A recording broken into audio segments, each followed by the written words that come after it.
This evening on events in the central city of the Dnipro in Ukraine, a missile has struck a multi-story residential building, injuring 3 people. Those are the early reports, so you can see here the pictures from the aftermath of the incident. This is from local media. President Volodymyr Zelenskiy has described the incident as Russian missile terror. Oksana, a reporter in the newsroom Oksalo Kondorenko, is watching this for us. Before we talk about the building, because you gave us some information about that just about 20 minutes ago, what sort of reaction are we getting from President Zelensky? President Zelensky has used very strong language to the Russian side, and just to tell you, he said that they will be taken to an account to this missile terror, as he called it, as you mentioned, and this is quite unprecedented because President Zelensky himself has published the video from the Dnipro attack site, and normally Ukrainian authorities have been very cautious and careful about these things. They ask people not to report, they ask eyewitnesses not to publish anything on social media, and the fact that President Zelensky himself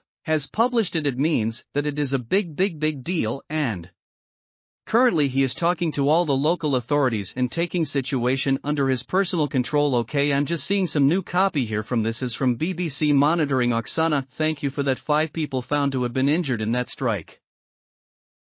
After all the flats in the building were checked, according to the Interior Ministry, the casualties included 4 men aged between 18 and 53 and a 77-year-old woman, all of them getting medical attention without being admitted to hospital. One of the advantages, I suppose there is an advantage, is that this building was largely empty. I think let us speak to someone called Shahida Yakub. She is from the Dnipro. She witnessed the attack. Shahid, it's good of you to join us. I was just saying, I get the impression just looking at the pictures that some of these apartments were empty. Is that correct? Some of the apartments do seem empty, but it's hard to say because it's Friday night. Obviously some people were out, but when I was speaking to the bystanders, and a lot of people knew people who lived in that newly built apartments, they said that there were people inside. Just mind you that they're like a residential blocks. There are 3 blocks, and there were families there, so for kids we're inside probably, but because of Friday night a lot of people might have been out. So that is one of the things what is truly shocking about this, Shahida, is the recklessness and the sort of the lack of care for anybody, any residents in the city, and it probably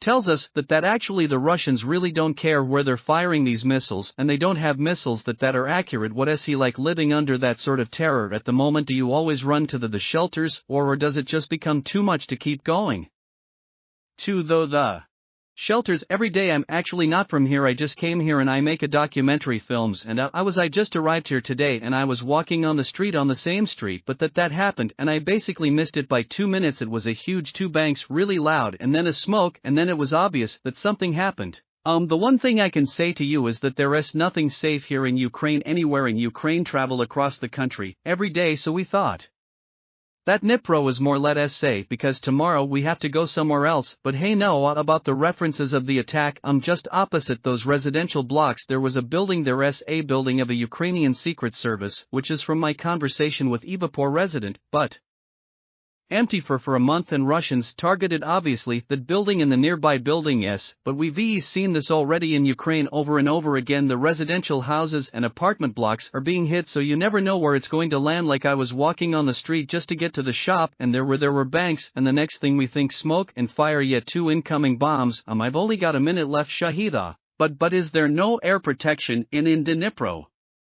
No anti-aircraft missiles there. Well, the problem with this particular attack, there was no siren before the attack. I think the Russians were using something, a ballistic eye. I'm not a weapons expert, but something which the anti-aircraft defense couldn't notice before it happened, because there were 2 strikes, and then 2 minutes later we had the siren. So I think that the anti-aircraft defense system didn't notice those missiles, right? That is the problem. Shahida Yakub in Dnipro, thank you for coming up and explaining to us what happened this evening. 5 people injured in that strike on a multi-story building in the Dnipro. The President Volodymyr Zelenskiy has called it Russian missile terror. We'll keep you updated on developments in the Dnipro. Do stay with us.